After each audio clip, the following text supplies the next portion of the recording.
Hola muchachos, buenos días, ¿cómo están? O buenas tardes. Vamos a hablar hoy acerca de los negros europeos. Vamos a hablar de europeos en general porque luego vamos a ver específicamente a los nórdicos, que ya son súper interesantes. Y posteriormente vamos a ver a los españoles también. Entonces, bueno, aquí en los europeos vamos a hablar del resto de europeos que no son nórdicos y españoles, aunque haciendo alusión a veces a algunos de ellos, porque todos de alguna manera están relacionados, aunque tienen sus características específicas. Entonces vamos a comenzar con un personaje que me encanta y al que ustedes están leyendo, que es el comisario Montalbano, que se llama Montalbano en honor a Manuel Vázquez Montalbán y a su célebre detective Pepe Carballo. Entonces, el comisario Montalbano es un ser encantador, realmente adorable, ¿no? Del que cualquiera se enamoraría. Es un comisario de sólidos principios morales que no quiere ascender dentro de lo que son los estatutos y los problemas de la comisaría, porque no quiere generarse problemas. Vamos a compartir pantalla para que veamos un minutín a Montalbano. Allá va, es que estoy aquí compartiendo pantalla de la otra compu porque estoy un pelín loquita.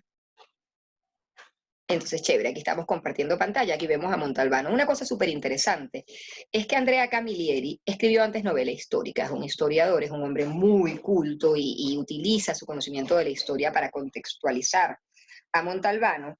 Además de ser un hombre muy culto y además de ser un historiador, es un tipo absolutamente maravilloso, porque Camilleri nos ofrece en Montalbano a un siciliano de pura cepa, ¿no? Nos ofrece las disyuntivas y los problemas con los que lidia el hombre siciliano, y más aún si ese hombre siciliano es un hombre siciliano muy moral, o que tiene una moral muy definida, porque siempre en Sicilia la mafia está de trasfondo, aunque no es protagonista de las novelas. Además, hay varios elementos que hacen distintiva la obra de Montalbano en la configuración del personaje. Uno de esos elementos, y ustedes tienen un programa, página 2, dedicado a Montalbano, de 28 minutos, que le colgué en la página para que lo vieran. Uno de los elementos súper interesantes, ¿no?, que tiene él, es que el carácter de Montalbano lo define y lo describe muy bien a lo largo de las novelas. De hecho, él dice que él escribió la primera novela, que es La fuerza del agua, y se dio cuenta de que no estaba del todo bien definido el personaje, y tuvo que escribir la segunda para definirlo bien, y luego, bueno, le hicieron escribir todas las demás. Camilleri trabajaba en RTU, en la RAI, en la televisión pública española, italiana. Y en su trabajo en la RAI él se dedicaba a hacer documentales y a crear obras de ficción con un contenido histórico. Cuando se jubila a los 69 años es que crea este célebre personaje, que es absolutamente entrañable, que es el comisario Montalbano, al que normalmente adoramos. La descripción psicológica del comisario es muy importante en la explicación que se hace de quién es el comisario Montalbano. ¿Ok? Además de esa descripción psicológica del comisario Montalbano, tenemos otros elementos sumamente importantes. La ciudad de Bigatá. Bigatá no existe, se la inventó él. Ese Bigatá, bueno, algunos de los cuentos que ustedes están leyendo, porque están haciendo 30 días con Montalbano, ocurren en los pueblos de los alrededores. Y ocurren antes de que Salvo fuera destinado a Bigatá. Pero Bigatá, la ciudad en la que vive, en la orilla de la playa, no existe. Esa casa de él, que tiene una galería que da al Mediterráneo y que ve todas las tardes y que es tan absolutamente importante en la obra, no existe. No existe de ninguna forma ni manera, ¿no?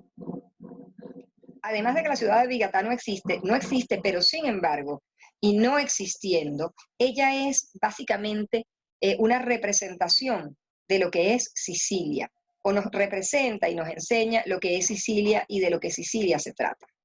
Una cosa súper interesante del comisario Montalbano es la variedad lingüística que tiene el libro, porque él utiliza, sobre todo en Catarela, el que responde el telefonillo y él nunca le entiende lo que quiere decir, esa forma de hablar del siciliano, que es un poquito cantinflérica, para que nos entendamos bien. Por eso a Catarela nunca se le entiende bien lo que dice, y dice estas cosas enrevesadas que nadie entiende sino nada más que Catarela. Y esa mezcla del dialecto siciliano con el idioma italiano, que se pierde, aunque en las traducciones en castellano se trata de dejar la mayor cantidad de palabras originales allí para que la veamos, es un elemento literario fundamental de la obra.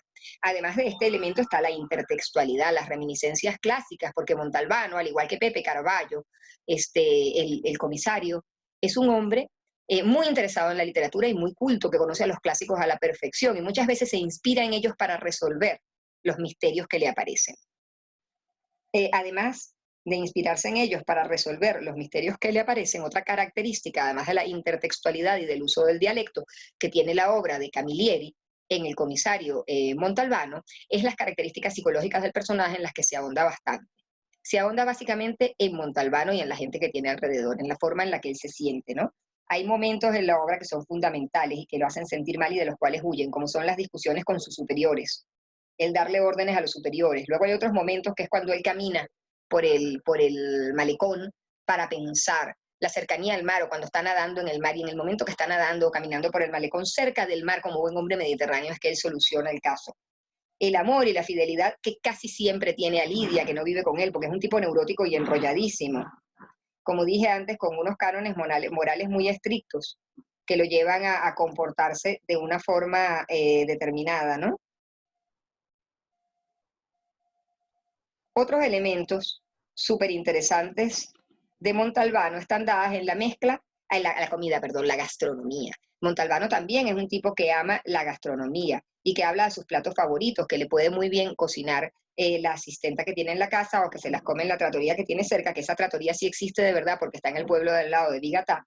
Y aunque Vigatá no exista, Vigatá podría ser cualquier libro del Mediterráneo, cualquier pueblo del Mediterráneo siciliano. Bueno, yo espero que a ustedes les haya gustado Camilleri tanto como a mí. A mí me gustó muchísimo, la verdad. Y debo decirles que presenta mucho ese espíritu de los negros europeos actuales. Los negros europeos actuales se impregnan de la atmósfera del lugar en el que viven. Por eso la atmósfera de Sicilia es un personaje fundamental o es un elemento fundamental de la obra de Montalbán. Por otro lado, la intertextualidad que también está presente en los negros de hoy en día es otro elemento fundamental de la obra, la alusión a los clásicos, a los libros que ha leído, a que es un hombre culto y la cultura se valora. Es otro elemento fundamental de la obra de Andrea Camilleri, como ya les he mencionado. Luego, la psicología del personaje, el uso de los dialectos sicilianos. Y finalmente, la gastronomía y la alusión permanente a la gastronomía y al disfrute, ¿no? Y luego, la moral que te deja siempre un mal sabor de boca, porque si bien Montalbano siempre haya al culpable, sabemos que el culpable no siempre es castigado, o eso siempre se deja en el aire, porque no depende de Montalbano, sino depende de otra serie de cosas. Entonces, bueno, empezamos con Andrea Camilleri, vean la entrevista, leyeron el libro, hagan la reseña, y espero de verdad que les haya gustado, a mí me gustó muchísimo. Y esos 30 cuentos me encantaron. Además son bien divertidos de leer, son ideales para un verano. Luego tenemos a Fred Vargas. Entonces, ok, ¿quién es Fred Vargas? Fred Vargas es una francesa que remoza o renueva un poco el género policial europeo. En primer lugar, ella utiliza la fórmula policial clásica en la cual hay un crimen y se averigua qué fue lo que ocurrió hasta desentrañar el misterio. Pero esta fórmula policial clásica ella la entremezca con otros elementos que son fundamentales, que lo renuevan y que lo alejan de la pureza del género, haciéndolo más interesante hoy en día, ¿no? Así como los elementos que lo hacen más interesante en Camilleri son la intertextualidad, la pasión por la comida, el reflejar la atmósfera de Vigatá. En el caso de Fred Vargas, un elemento fundamental es la profundización psicológica en los personajes y no nada más en su protagonista principal o detective principal, sino en todos los personajes que acompañan cada una de las obras. El detective, en este caso, ahonda en su propia psicología y también ahonda en la psicología de los otros elementos con los que trabaja. El comisario Jean-Baptiste Adamsberg, que comenzó a ser publicado en 1991, en español la primera obra fue El hombre de los círculos azules, a mí me interesó, me pareció muy interesante esa obra y muy original, tiene elementos irónicos que llegan a ser cómicos, y ese es otro de los elementos en los cuales es innovadora o muy innovadora Fred Vargas, además de la profundización psicológica en los personajes, profundización que previamente hicieron los nórdicos, especialmente el matrimonio sueco de Max Hollwall y Per Warhol, que fueron considerados los padres del policial europeo, ¿no? Y que también profundizan en la psicología de los personajes. De hecho, cuando hablemos del negro sueco, pues ellos profundizan muchísimo y básicamente te describen la psicología de cada personaje, que es lo que hace en gran medida Fred Vargas. Pero Fred Vargas tiene otro elemento distintivo que posteriormente y en los últimos años ha sido utilizado por muchos libros que siempre mezcla elementos fantásticos, leyendas, fantasmas y cosas sobrenaturales que ayudan al final a resolver el misterio. ¿Ok? Y por último, el valor que Fred Vargas otorga a la infancia en sus novelas. no se trata de que subvierta, en este caso, las reglas del policial, por ejemplo, la regla de no profundizar en la psicología de los personajes y presentar personajes arquetípicos y basarnos en la trama para descubrir el misterio. Ella, sin embargo, profundiza en la psicología de los personajes, sino que esta importancia de la infancia que te cuentan de cada uno de los personajes en su novela es un elemento psicológico que ayuda en esa profundización de la que hablamos al principio. Pero para ella la infancia es un elemento importantísimo, ¿no?